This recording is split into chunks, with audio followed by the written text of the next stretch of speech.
Have you ever looked at the world and wondered, why does peace feel so impossible? It seems like every day there's a new conflict, a new crisis, a new reason to be anxious. You're not alone in feeling this way. In our hyper-connected world, it's easy to feel like we're drowning in a sea of chaos. But why is that? Let's take a closer look at the forces pushing peace further and further away, and more importantly, what we can do about it. First, let's talk about information overload. We are more connected than ever before in human history. With just a few taps on our phones, we can see what's happening on the other side of the planet. This sounds like a good thing, and in many ways, it is. But it has a serious side effect. Bad news, shocking headlines, and stories of conflict travel at the speed of light. They're designed to grab our attention, and they do it well. Our minds are constantly flooded with negativity, from global tensions to local tragedies. When all we see is chaos, our brains start to believe that chaos is all there is. It becomes incredibly difficult to feel a sense of peace, even when calm and beautiful moments are happening all around us. We've become so accustomed to the noise that we've forgotten how to appreciate the quiet.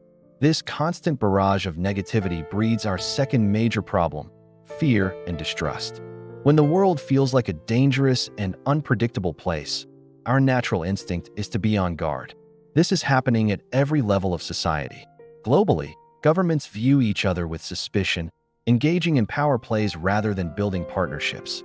Closer to home, public trust in major institutions, from the media to the government to corporations, is at an all-time low.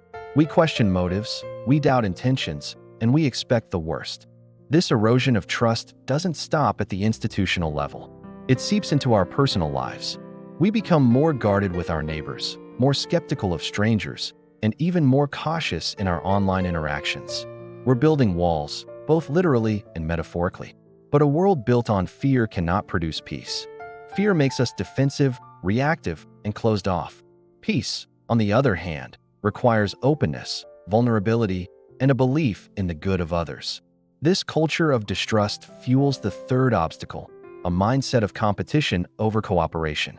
It feels like everyone is in a race to win. Countries compete for economic dominance, political influence, and natural resources. Businesses compete for market share, often at any cost. And on a personal level, we are all competing. We compete for jobs, for housing, for social status. Even on social media, we're in a constant battle for attention, likes, and validation. The narrative is always about getting ahead, being the best, and outdoing everyone else. We're told that life is a zero-sum game. For you to win, someone else has to lose. But this is a fundamentally flawed way of thinking. When everyone is fighting for themselves, the collective good is forgotten. True progress and true peace comes from cooperation. It comes from recognizing that we are stronger together, that we can achieve more by lifting each other up than by tearing each other down. Peace loses when winning is the only goal. The fourth reason peace feels so distant is often the one we overlook the most: broken relationships. We tend to think of peace as something that happens at global summits or is signed in formal treaties. But that's not where it starts.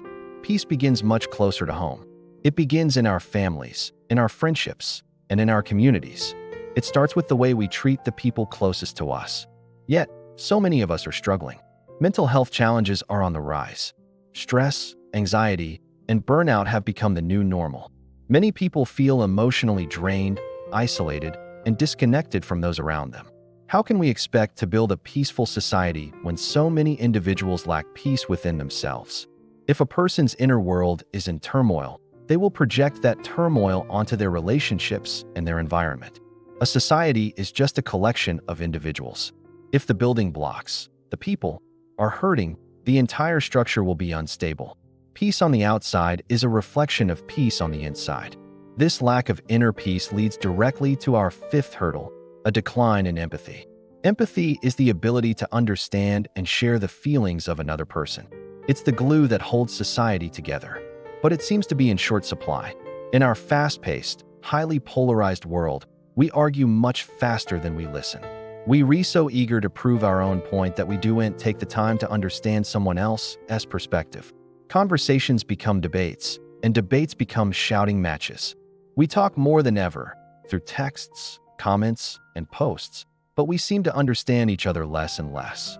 We put people into boxes, label them based on their beliefs or affiliations, and dismiss them without ever truly hearing them. We forget that behind every opinion, every comment, and every opposing viewpoint is a human being with their own life, their own struggles, and their own story. Without empathy, common ground is impossible to find.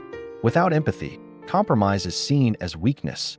And without empathy, peace doesn't stand a chance. So, the picture looks pretty bleak, doesn't it? We're overloaded, fearful, competitive, disconnected, and unempathetic. It's enough to make anyone feel hopeless. But here's the most important part of this entire conversation. Peace is not completely out of reach. It's not a lost cause. Hope is not a fantasy. The power to change this narrative doesn't just lie with presidents and diplomats. It lies with every single one of us. Peace is not a massive, top-down project. It's a grassroots movement that starts with small, intentional actions. It begins when we make conscious choices in our daily lives. What can we do? We can start by listening more. Truly listening. Not just waiting for our turn to talk, but actively trying to understand the person in front of us. We can choose to respond less aggressively, especially when we disagree. We can take a breath before we type that angry comment. We can choose curiosity over judgment. We can also make an effort to respect differences. The world is a diverse place, and that's a beautiful thing. We don't have to agree with everyone, but we can strive to respect their right to a different perspective. Crucially, we must work on building our own emotional balance. This means managing our own stress, tending to our own mental health, and finding our own inner calm. If you're feeling overwhelmed, that's okay. It's a sign to slow down, not a sign of weakness. Seeking help, whether from friends, family, or a professional, is a sign of strength. When we are centered, we are less likely to spread chaos. Instead, we can spread calm. A calm person can de-escalate a tense situation. A kind word can defuse anger. A moment of understanding can bridge a divide. These shifts may seem small, almost insignificant in the face of global problems. But they are not. Every time you choose patience over frustration, empathy over judgment, and connection over division, you cast a ripple of peace into the world. These ripples combine, they grow, and they can create a wave of change. Peace isn't something we wait for. It's something we build, together, one small, courageous, and compassionate act at a time. It starts with you, and it starts today. Thank you for watching. If this message resonated with you, please share it with someone who might need to hear it. Don't forget to like and subscribe for more conversations like this. Let's build a more peaceful world, together.